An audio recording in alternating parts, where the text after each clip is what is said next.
Howdy folks, welcome to Cross Timbers Outside. Glad to have you with us on this day that I've got my winter jacket back on. Late March, and this weather has been like a roller coaster. A couple days ago it was 80 degrees. Today it's 47 for the high, and a breeze blowing today. Down in this valley where we're at our campsite, the wind kind of goes over you a little bit. It's a little sheltered from the wind, but not a lot. You can see today, I'm back with my squirrel rifle.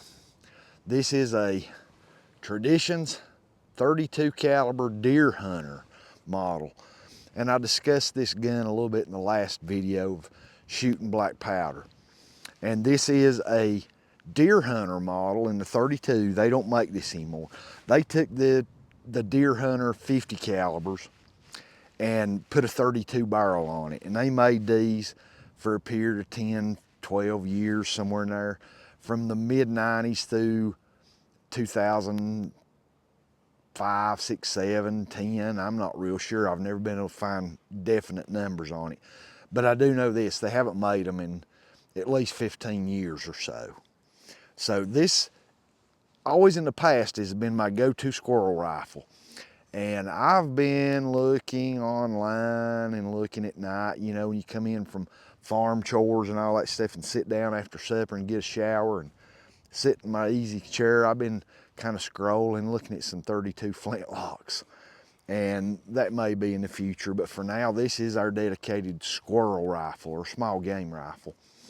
And 24, 26 inch barrel, I can't remember exactly, percussion gun.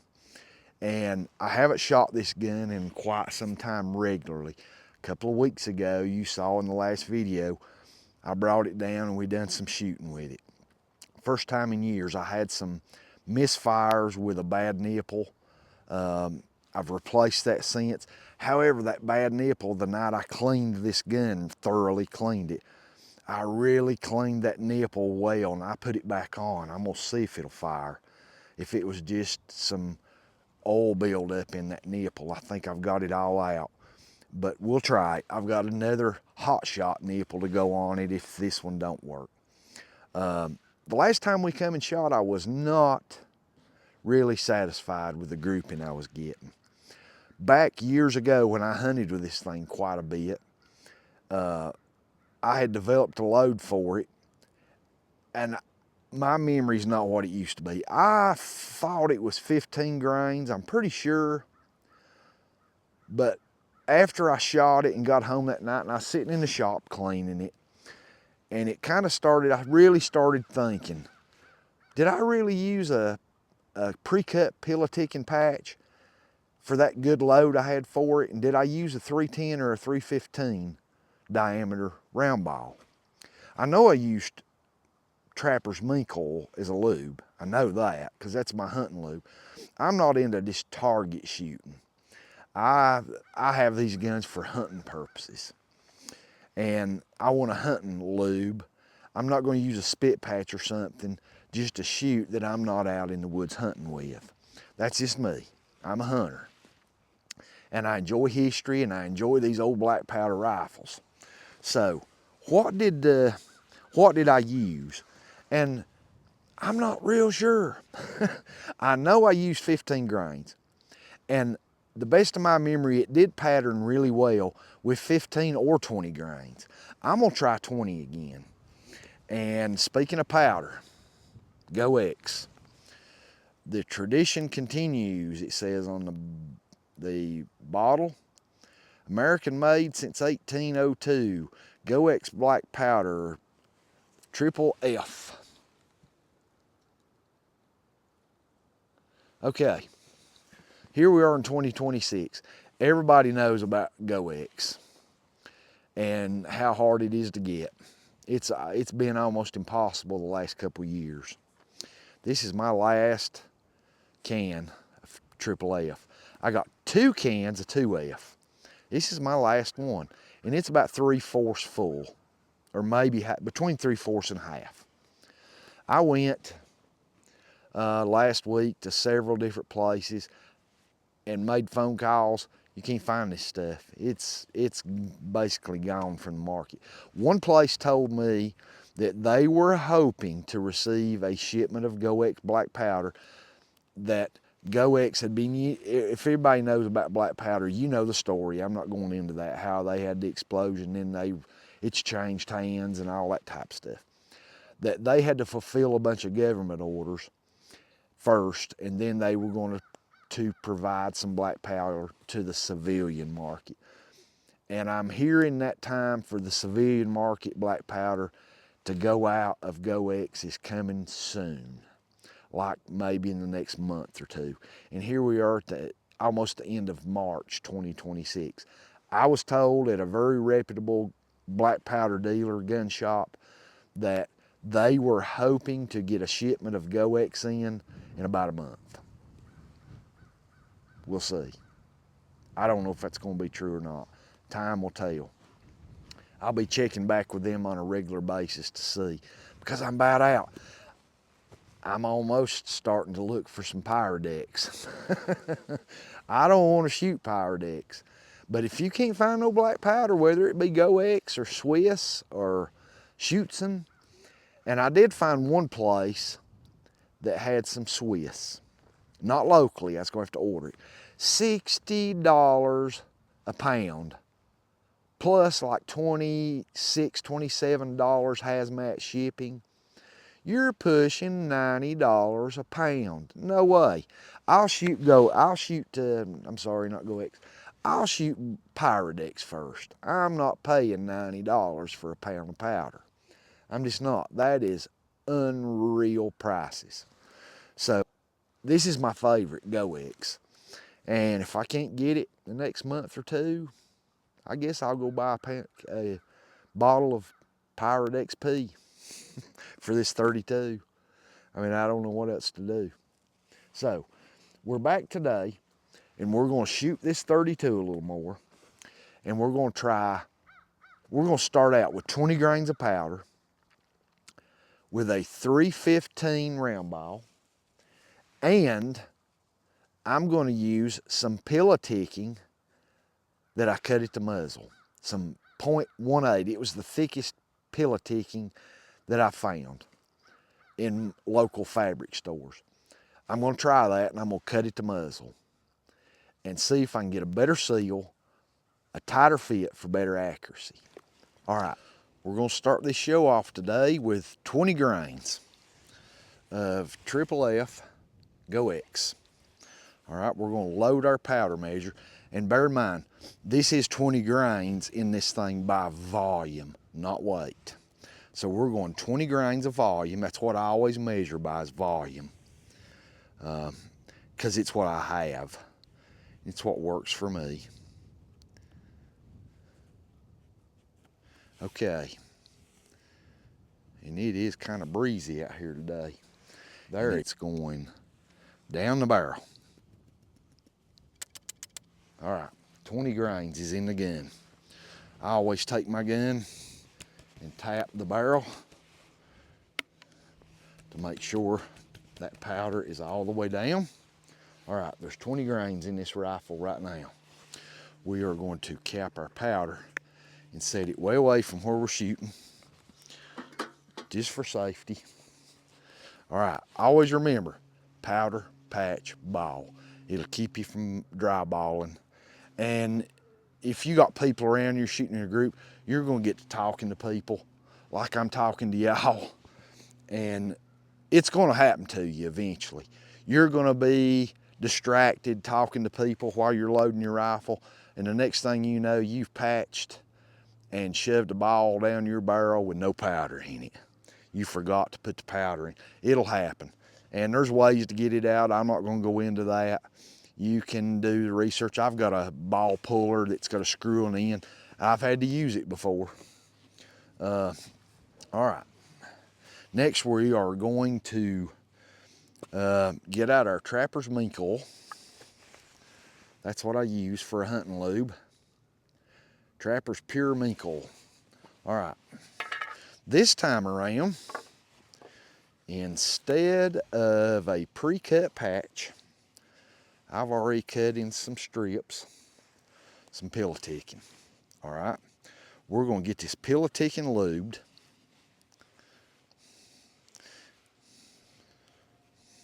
All right. I'm gonna go ahead and get me a ball ready, and this is a 315 diameter, 32 caliber ball. All right, I'm gonna set my patch down. I'm gonna center it like that. I'm going to thumb start my ball. Okay, I'm gonna take my short starter. I'm gonna seat it on into that rifling. Okay, with the short end. Now, you can see my barrel. I'm gonna zoom in here so you can see this a little better. Okay, I'm gonna have to unzip my coat. I'll take my knife, all right? And I'm going to gather this patch material up like this, and I'm gonna cut it right at the muzzle. Okay, hang on just a moment. There we go.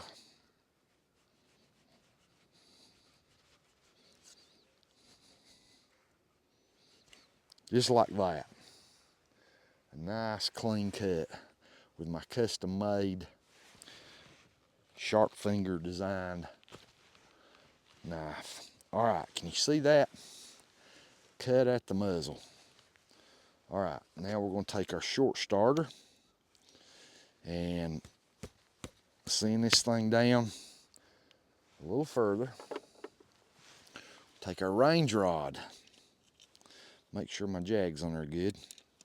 All right, we're gonna push this ball till it seats on the powder. Okay, I felt that seat. You can feel that powder kind of, the grains in it kind of compacting. All right, it's loaded. It's against the powder, I have no doubt. No doubt.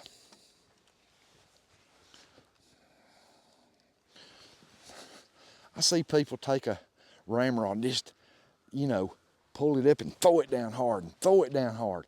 And I feel like that they're deforming the ball that's in there. All right, maybe not. That's just my thoughts. All right, we're ready to take our first shot here in just a moment. Eyes on. Hearing protected. Okay, this gun is loaded, but it is not capped. It cannot fire like it is. Okay, until we put a cap on it. When we put a cap on this rifle, it is considered cocked, locked, and ready to rock. All right.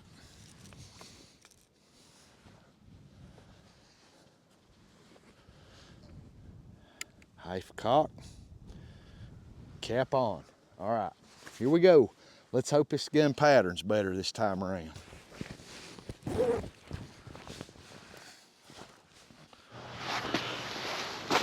Right here.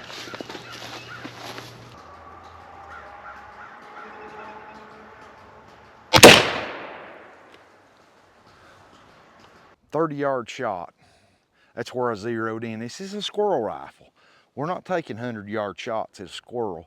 When you're talking hitting a squirrel, you're talking hitting something the size of a golf ball, because we shoot for the head. If you shoot for the body in a squirrel, you're gonna tear up so much meat that it ain't funny. Even this 32 at 20 grains, at between 20 and 40 yards, you hit a squirrel dead in the head and you don't waste no meat. You might be minus a head when you go to pick it up. All right, that first shot hit dead center, exactly where we were aiming. All right, let's swab out the barrel. And you may say, Darren, why are you swabbing out your barrel? You've only shot it one time. Do you put your gun up, your hunting gun, do you put it up in your gun safe with a fouled barrel and take it out the next day or a few days later and go hunting with it? No. You clean your gun when you put it up for the night. When you go hunting the next morning, your first shot that day is going to be out of a clean barrel. Okay. And I heard a guy that I was watching a flintlock video on, and I'll give a shout out to him. If you haven't checked out his channel, do so. It's called Spirit of the Outdoors. Justin. I'm not sure what his last name is, but I heard Justin say that in a video where he's shooting a 36 caliber flintlock. He said, I'm gonna swab my barrel every shot because that's the way it's gonna be when I go hunting. Brother, agree 100%. Okay, we're gonna clean out our barrel here with a rubbing alcohol wetted patch. Okay.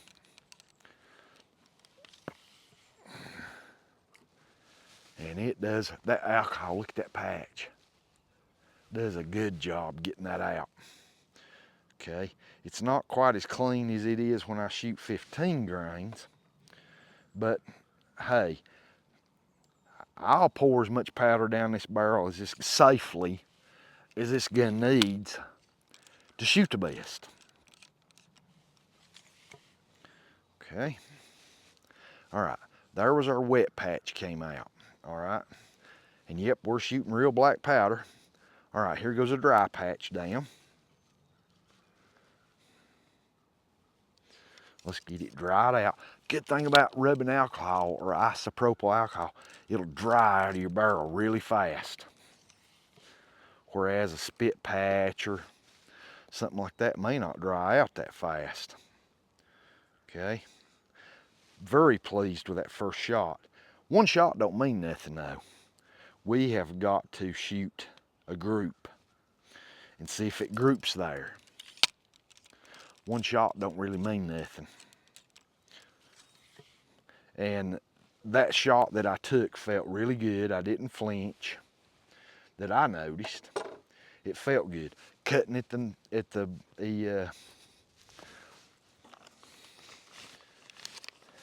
cutting my patch at the muzzle, I think may have helped because it gives you a little bit thicker patch. The patch will form to your rifling, your lands and grooves in your barrel for a better seal, I think, than just a pre-cut patch. We're fixing to find out. I've done it before a bunch in the past. I just don't remember. That's what age will do to you. Okay, my barrel's about clean enough to shoot. I'm gonna flip this patch over, run it down one more time, and we're ready to reload. I turn my range rod at the bottom, spin that patch against the breech a little bit before I pull it back out. Pretty clean. All right, let's reload. I'll be back with you once we're loaded. We are loaded with 20 grains, 3F. Our patch is lubed with Trapper's mink oil. Our ball is started. We're gonna take our patch knife. We're gonna pull this patch up. Just like that.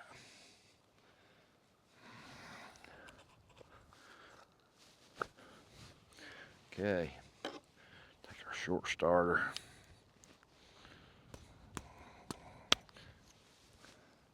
It's loading tighter than what I did in the last video. But look at this. And it's on the powder, I can feel it. But not unbearably hard for hunting. All right, we're reloaded. We're loaded. Cap is on, cocked, locked, and ready to rock. All right, full cock.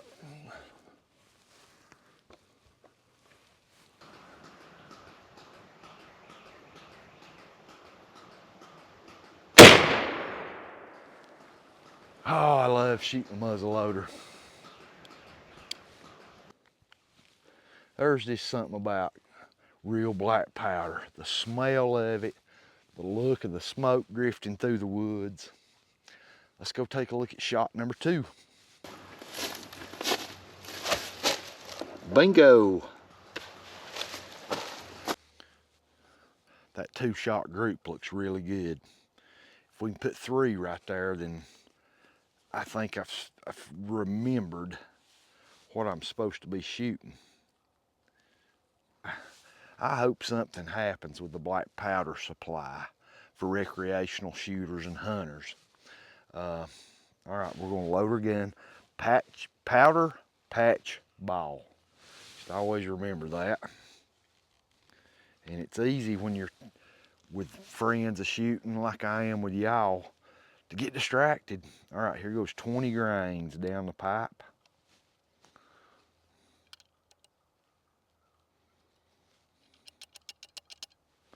All right, before I get distracted, I'm gonna tap it down.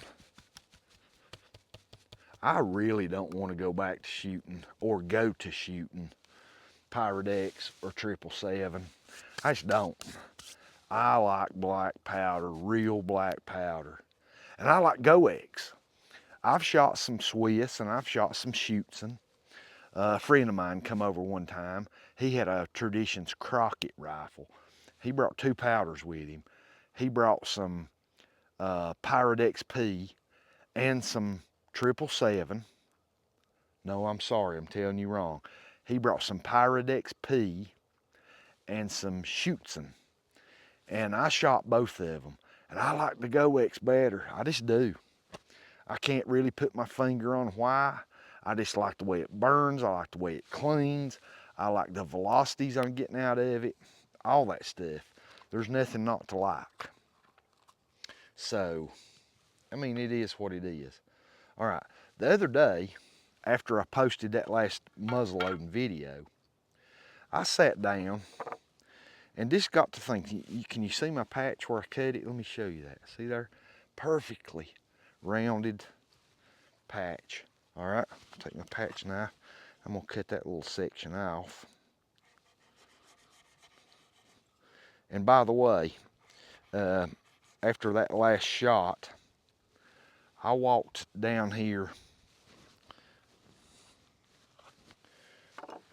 below where I'm shooting, and I looked all over the ground for my spent patches. I've shot 2 shots. I was wanting to find those patches. A spent patch, if you can find it laying down on the ground, will tell you so much about what's happening when that powder ignites and what's happening in that barrel. Whether you got a good seal for all those gases, or if you're getting blow by, what we call blow by, the powder going by your patch and you're losing velocities, that can affect accuracy. But anyway, I was sitting the other night and I was really thinking about my shooting and trying my best to remember, what did I use?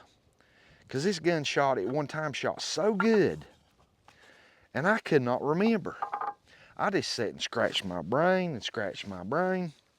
All right, before I get distracted, patch over, centered. All right, 315 round ball. Start it in.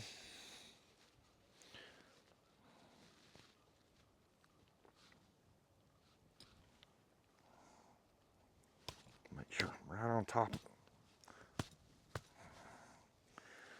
Okay. Patch knife's already laying here. I'll cut my patch.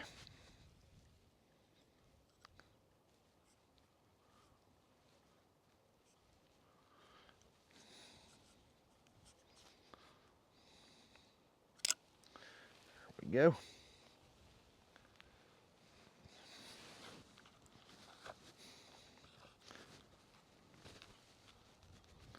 Show you something here. See where I just cut that patch? Look at that perfect hole. All right. Before we talk anymore, let me get this loaded. Okay. Short starter down. All right, I'm gonna try something. I wanna see just how hard that loads with my hunting ramrod. Okay, put me a palm saver on the end of my hunting ramrod. I'm gonna take this 32 Jag, which I use on the end of my rod. I'm gonna put it on my hunting ramrod, which I would do if I was hunting. It'd be on there.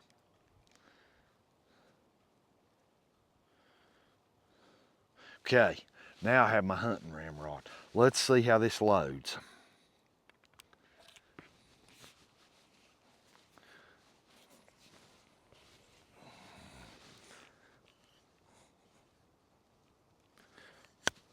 Right against the powder, I feel it. Okay, I'm gonna hold my ramrod right where it went out. Perfect.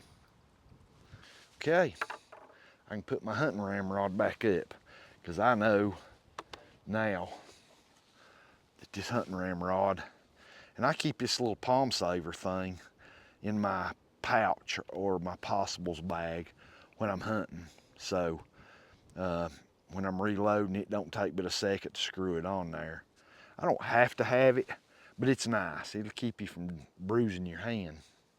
All right, let's get ready for shot number 3. 20 grains of powder,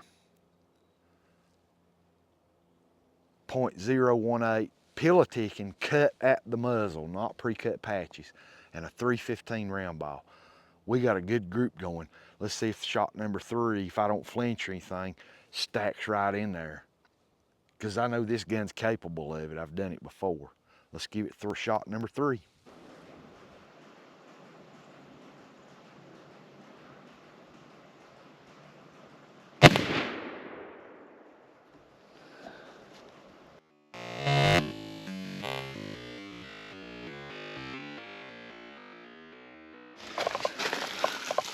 Three shots. 1, 2, 3. That's about an inch. That's probably a 1/4 inch.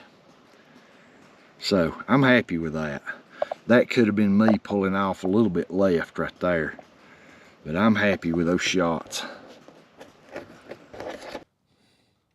You know what? I ran off today from the shop and forgot my cigars. I forgot my Stoker's apple chewing tobacco. I'm kind of at a loss here.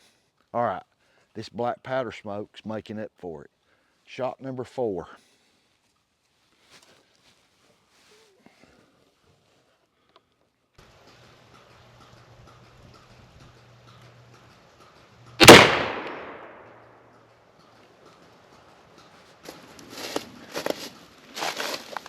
Bingo, we're on.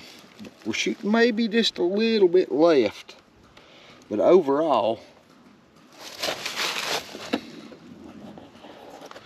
doing good. The gun's shooting good.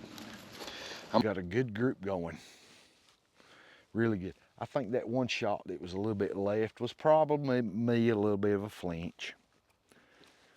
I'm not an expert shooter. I shoot decently, but I'm not going to win no matches or nothing like that, and I'm not into that.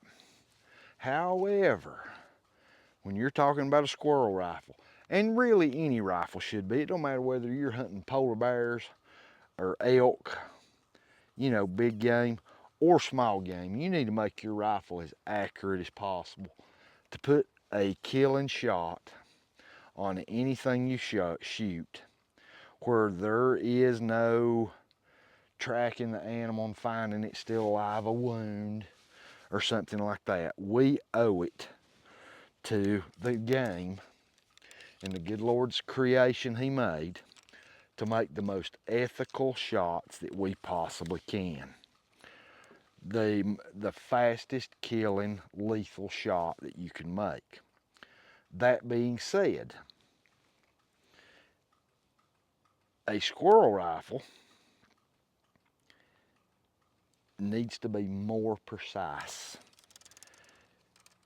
An elk heart this big, a deer heart this big, deer lungs, putting a killing shot into the vitals on a big game animal, super, super important.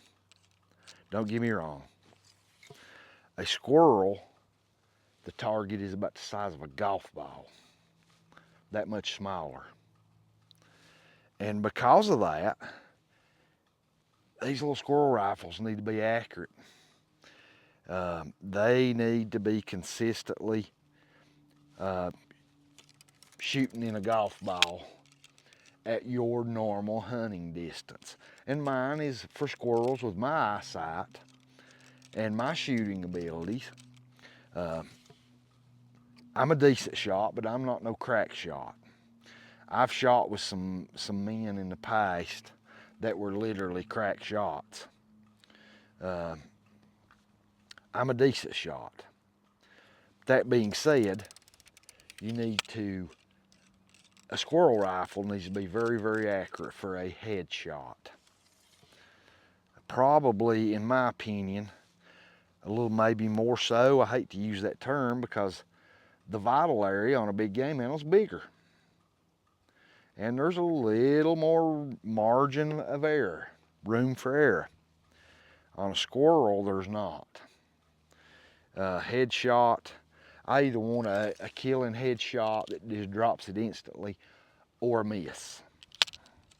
And nobody likes to miss. I want some fried squirrel dumplings or something.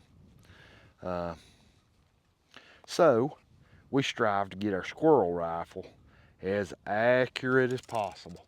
And do you think that 5 grains of powder, 10 grains of powder makes that much of a difference in accuracy? Do you think that a pre-cut pill-a-ticking patch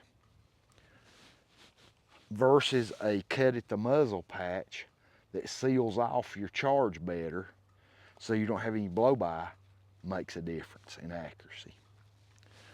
Do you think that the diameter of your round ball, if that's what you're shooting, patched round balls, do you think that diameter for a tighter fit down your barrel? Now, I'm not talking about so tight you can't load it, but a manageable tight load makes that big of a difference in accuracy. I can tell you this, if you watched our last video to this video, cutting at the muzzle, the patch, versus a pre-cut, factory pre-cut, you just buy in packs, patch, makes that much of a difference. Go down here and look at this target. I'll show you in a little while. It's the same target we shot in the last video. I'll show you toward the end of this video how that gun was grouping, and it was terrible. I was not satisfied with it versus today.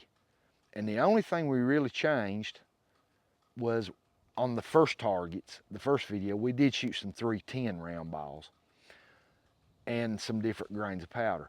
But from all that, we did shoot some 315 last ones, and that's when it started grouping a little better. To today, the only thing we really changed was cutting at the muzzle. And it's made a better fitting patch, a tighter seal, so we don't have any gas blow-bys going by the patches. And I've looked all over the ground out here, everywhere. And we're shooting in the woods. It's leafy down here, and you know, there's some grass and leaves and tree sticks, and I can't find my patches. It's breezy today, and I can't help but wonder if the breeze is catching them, you know, 20 yards down the range and blowing them off somewhere where I can't find them. A spent patch will tell you a whole lot about what's going on with your gun, as in blow-by. Are you losing velocities and losing a gas seal down your barrel when that gun fires? Look how clean that patch come out. I'm telling you, that rubbing alcohol is the ticket. An old guy told me that one time, and I started doing it, and I'll never look back. That's the way to go. I'm gonna take just a moment and walk down here again. I've done looked twice, and I'm just gonna walk around, take me a little bit of a break. The gun is unloaded, nothing in it. I'm gonna take me a little break, and I'm gonna get me I got some water up here. I'm gonna get me a little water to drink. And I'm gonna walk down here and I'm just gonna scour around for about 10 minutes and see if I can find 1 or 2 of these patches. We're reloaded for shot number 5. I just enjoy shooting so much. We're gonna shoot a 6 shot group. Getting tongue tied. All right, here goes shot number 5. Same load, all these.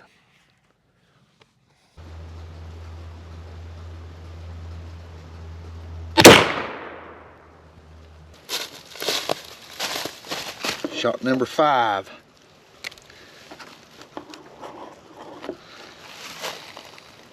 You saw the target down there, 5 shots. And those orange dots that are I've painted on the cardboard are about the size of a golf ball or a squirrel's head. And 4 out of 5 shots are in the head. And the one that's out's only out by very little, which, you know, more than likely on a squirrel's probably a miss. But I'm going to credit the way the rest of the shots are looking compared to that one. I'm going to say that one was me just pulling or flinching, because the rest of them, if I'd shot at 5 squirrels today, I'd have 4 squirrels in the bag.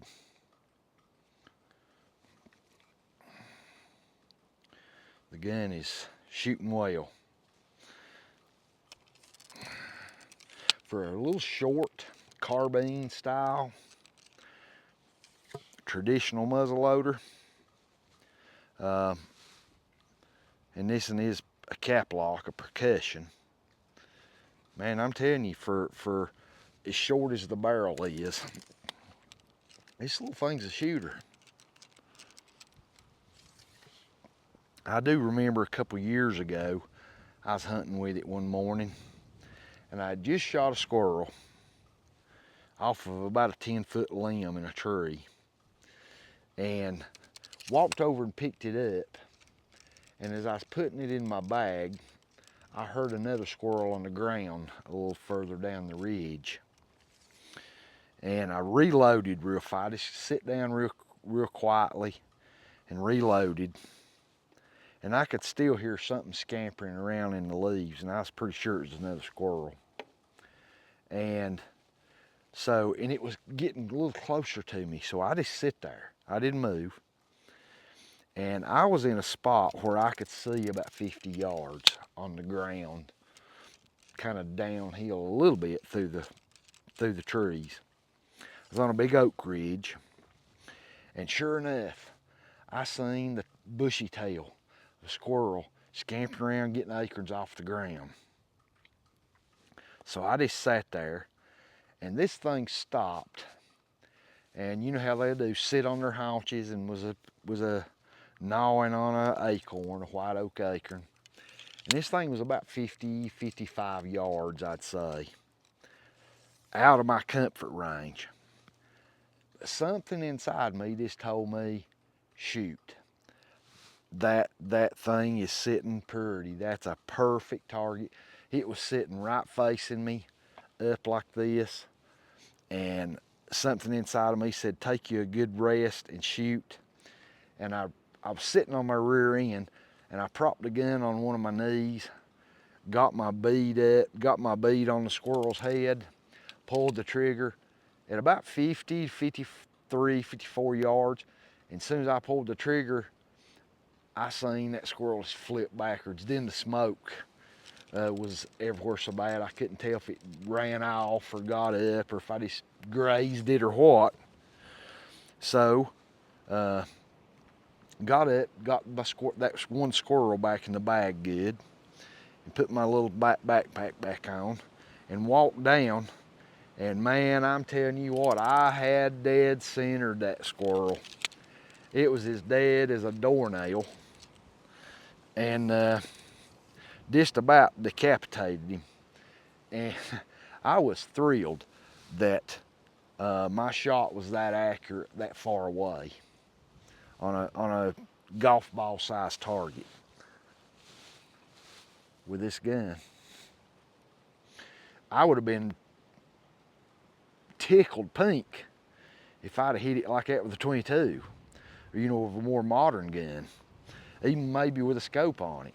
But I done that one with this old cap lock with iron sights, or well, I've got some fiber optic, but you know what I mean. And That was I've got a picture of that somewhere. I'll see if I can find it, and if I can, I'll put it in this video right here.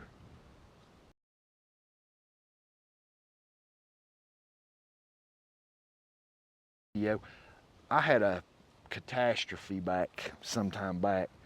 I was crappie fishing. I dropped my phone in the lake. I did.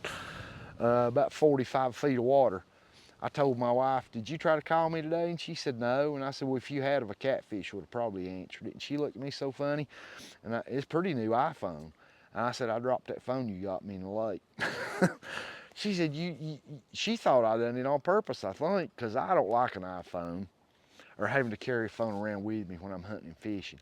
But I go off a lot by myself, and she's just insistent that I take a phone with me. So I had that picture on that iPhone, and it may be saved in a file somewhere. If I can find it, I'll put it in this video. The first squirrel, it's a picture of this gun with 2 squirrels, and one of them is the one I shot off the limb, and the other one was when I was sitting there and I shot way down 53, 54 yards. I'll post that if I can find it. If you've never got into the sport of black powder shooting or muzzle loading, you ought to give it a try. It is a lot of fun. These guns are so fun to shoot. And if you're a sporting arm enthusiast and like to shoot, these guns are just so fun. And I really, really enjoy them. And I like the small calibers, the small game calibers. And probably my next firearm purchase will probably be a flintlock 32 of some sort, a Pedersoli or, you know, whatever. Options are open at this moment, but this is a good shooting little gun. Don't you look what I got here. This is an old metal can of Go-X. Some of you guys might remember this. It's empty. It's 2F. But the thing about it, I had it in my powder storage container, and I pulled it out and looked at it. It's empty. I kept this because it's metal. You can't get them in the metal no more. But I want you to look at this. The old Go-X can. You see that price? Anyway, it's 2F, or it was, and it still says on it, manufactured by Go-X Explosive Division, Mosick, Pennsylvania.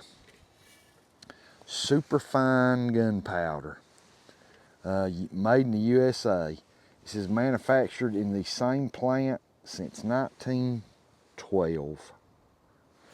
And here's the price sticker on this thing. Anybody care to guess what the price on this was back in the day? This was 1 pound. This was 1 pound, and the price of it was $9.95, 10 bucks for a pound of 2F Go-X, the metal can. Wish they still made it in those metal. Well, I wished we could get it, period. If the black powder situation don't change, I don't know what we're gonna do. If you like shooting real black powder like I do, if you live out in a rural area and there's not many gun shops around, and the few that do, the gun shops that are around, the ATF has just cracked down so bad on what it takes to be licensed to store and sell black powder. Got so strict with it, it's ridiculous really, but it is what it is. And there's not many people around anymore that'll fool with it to sell it because the restrictions are so restrictive that it's ridiculous. And the places that are licensed to sell it, that went through all those hoops, now they can't get it. I mean, it's just, the last gun store I went to, the one I know that carries it left in my area, told me maybe in a month they might have some Go-X, but they've been completely out of black powder. Whether it be Go-X or Shootson or Swiss, whatever, they've been completely out since like before Christmas, and this is now almost April. I dread having to go to Pyrodex or 777, but we may have to if things don't improve. Thanks for being with us. I really appreciate it. Hope you enjoy these black powder videos. We really like shooting black powder, and the romantic side of it, the smoke rolling, the cap firing, or the flint sparking the frizzing, you know, and all that stuff, the smoke rolling. It's just so fun. And we'll be doing quite a bit of small game hunting with it this fall here on the channel, hopefully. Filming hunting's hard. I know that from filming fishing. Filming hunting has to be a whole lot harder. But we hope to bring you some small game videos this coming fall. Thank you for being with us. We really appreciate it. Thanks for joining our little channel. If you haven't subscribed, we sure would appreciate it if you would. Our small channel is suddenly starting to grow, and we're going to keep trying to grow this channel with more and more content, outside stuff. Thank you so much if you've subscribed, and if you hadn't, we'd really appreciate it if you would. And I pray God blesses you and your family, and we pray y'all have a fantastic day. Get outside. Enjoy God's creation.